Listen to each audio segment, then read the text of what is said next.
Wayne Kramer always had strong opinions, especially about music. When young rock bands and punk musicians asked for advice, Kramer didn't sugarcoat his response. If you wanted to be a musician, he believed you needed to learn your craft, study the history, and understand what you were doing. Raw energy mattered, but knowledge mattered just as much. Wayne Kramer wasn't just talking theory, he lived it. As the legendary guitarist and co-founder of MC5, Kramer helped transform Detroit into one of the most dangerous and exciting rock cities in America.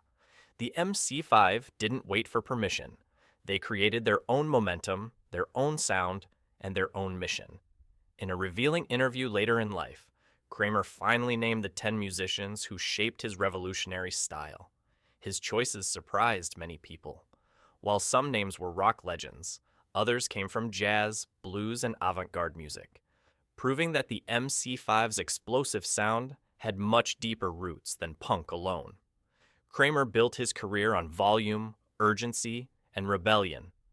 But behind that intensity was careful listening and deep respect for musicians who combined technical ability, emotional honesty, and social awareness. This list spans Detroit blues, hard rock, jazz innovators, and freeform pioneers. Together, these artists explain how the MC5 sound was born. Let's explore the music that inspired one of rock's true revolutionaries. 1. John Lee Hooker.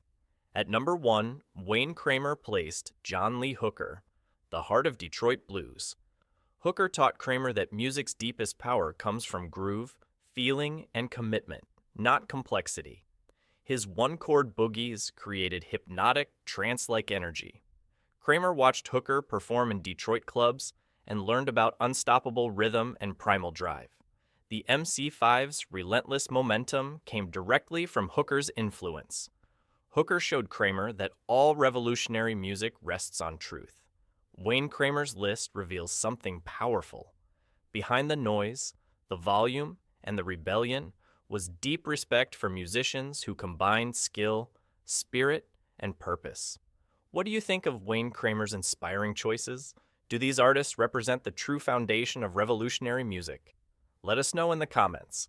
Like, subscribe, and stay tuned for more rock history, right here on Golden Rock Stars. 2. Charlie Parker. Charlie Parker revolutionized jazz with bebop's speed, intelligence, and emotional depth.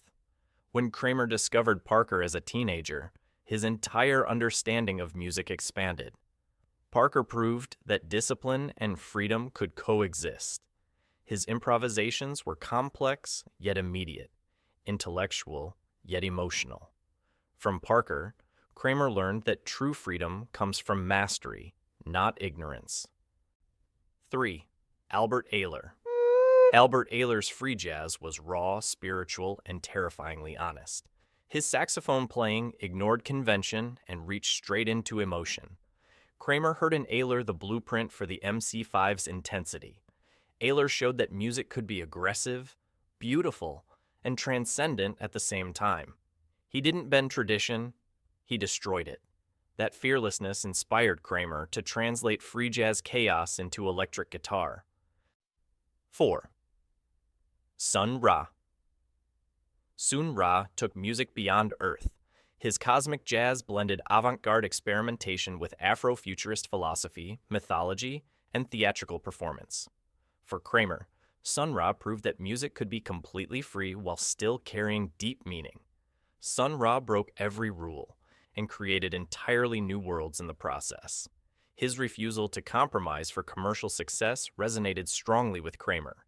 Music, to Sun Ra, was a mission. From him, Kramer learned that revolutionary sound required revolutionary thinking. 5. John Coltrane.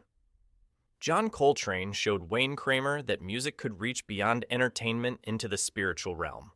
Coltrane's saxophone playing combined extreme technical mastery with deep emotional and spiritual searching.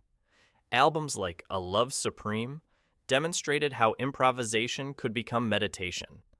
Kramer studied how Coltrane built intensity through repetition and focus rather than flashy displays. His solos felt like journeys toward higher consciousness. Coltrane proved that virtuosity and soul were not opposites. They were partners. That idea deeply shaped Kramer's own philosophy. 6. Chuck Berry. Chuck Berry didn't just influence rock music. He invented its language. Wayne Kramer studied Berry's records carefully, learning how great guitar riffs could drive songs forward with unstoppable momentum. Berry's ability to play rhythm and lead simultaneously while singing changed everything. Songs like Johnny B. Good and Roll Over Beethoven became foundational texts for rock guitarists. Kramer admired how Berry made difficult techniques feel natural and effortless. His double-string bends, rhythmic drive, and storytelling approach created the blueprint every rock guitarist followed. To Kramer, Berry wasn't just a musician. He was the architect of rock and roll. 7. Iggy Pop. In late 1960s Detroit, few performers were as shocking as Iggy Pop. With the Stooges, Iggy stripped rock down to its rawest form. His performances were unpredictable, physical, and completely uncompromising. Wayne Kramer saw in Iggy a blueprint for absolute honesty on stage. Iggy didn't hide behind technique or polish. His voice was pure emotion. His presence was confrontational. Songs like I Wanna Be Your Dog proved that simplicity could be devastating when delivered with total commitment. From Iggy, Kramer learned that rock music could be art, rebellion, and catharsis all at once, as long as the performer held nothing back. 8. Fred Sonic Smith. Fred Sonic Smith was Wayne Kramer's guitar partner in the MC5 and his closest musical collaborator. Together, they created the band's famous dual guitar assault, a sound that later punk and metal bands would study and copy. Smith's playing was melodic, textured, and intelligent, balancing Kramer's explosive lead work perfectly. Kramer valued Smith's understanding of structure. While Kramer pushed chaos and intensity, Smith provided foundation and shape. The two guitars worked like a single instrument. Smith taught Kramer that revolutionary music needed both freedom and discipline. Chaos alone wasn't enough. It needed direction. Their partnership proved that true collaboration could create something far greater than individual talent. 9. Rob Tyner. Rob Tyner wasn't just the MC5's lead singer, he was its ideological core. As Wayne Kramer's creative partner, Tyner brought poetry, politics, and intellectual fire to the band's explosive sound. Kramer deeply admired Tyner's belief that music could be a tool for change, not just entertainment. Tyner's vocals on songs like Kick Out the Jams and Motor City is Burning were confrontational and fearless. He didn't sing for comfort. He sang to wake people up. What Kramer respected most was Tyner's authenticity. He combined street credibility with real political consciousness. He wasn't performing rebellion, he believed in it. Through Tyner, Kramer learned that rock music could challenge power, inspire action, and give voice to an entire generation's anger and hope. 10. Ted Nugent. Ted Nugent was one of Detroit's earliest guitar heroes, and he made a powerful impression on a young Wayne Kramer. Before politics and controversy separated their paths, Nugent showed Kramer what aggressive electric guitar could really sound like. His performances with the Amboy Dukes were loud, wild, and completely untamed. Kramer watched Nugent play and had a realization. The guitar could be used as a sonic weapon. Nugent's tone was huge.